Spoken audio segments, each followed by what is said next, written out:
Hello everyone, I am Tushara TS from first sem EC studying in Government SKS JTI Bangalore. Today I am here to speak about silent and non-silent letters. What do you mean by silent letters? Silent letters are the letters that are the part of words proper spelling but do not make a distinct sound when the word is pronounced. So, types of silent letters are: silent letters can be categorized according to their function in the pronunciation of a word. The two main types of silent letters are auxiliary silent letters and dummy silent letters.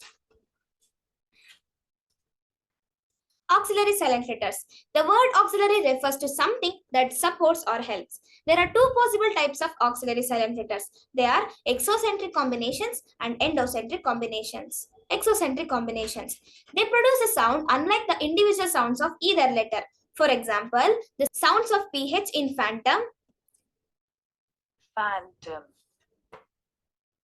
phantom, sound of CH in cheese, cheese, cheese. these are exocentric combinations.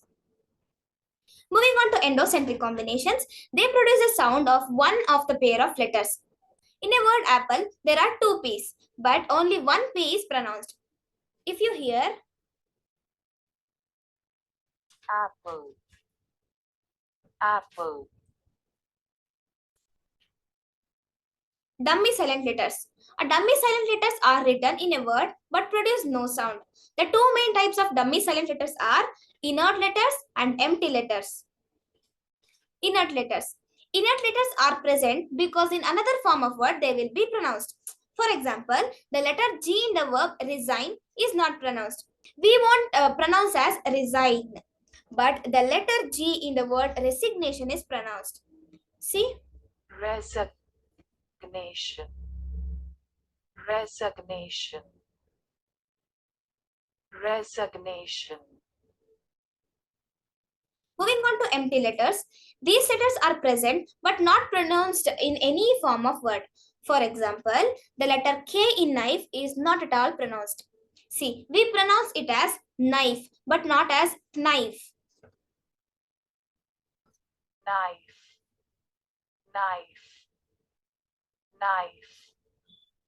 Also, the letter B in dumb is also not pronounced.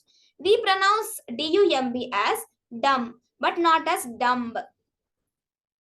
Dumb, dumb, dumb.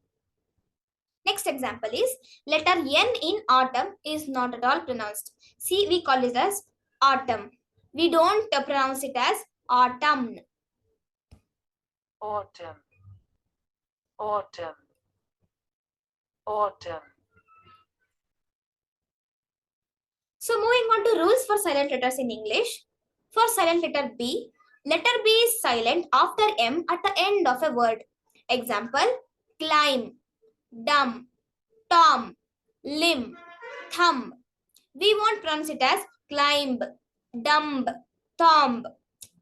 We only pronounce it as climb, dumb. Here the B is not pronounced. Also, letter B is generally silent before T at the end of a root word. Example, down, depth. Moving on to silent letter C. Letter C is silent in the SC word combination and C is useless in front of K or Q. For example, muzzle, scissors, assent, miscellaneous, acquaintance, acknowledge. Silent letter D. Letter D is not pronounced in DG combination. For example, grudge, hedge, pledge, dodge. We won't pronounce it as grudge, hedge, pledge, dodge. It's a wrong pronunciation. It is also not pronounced in the following words like sandwich, handkerchief, handsome, Wednesday. Silent letter E. Letter E is silent when it is at the end of the words. For example, sight, hide, grave, drive. Non-silent letters. As Merriam-Webster dictionary points out, one unusual letter is never silent. Can you guess which is the letter? It's the letter V. V is the only non-silent letter in English alphabet. Thank you.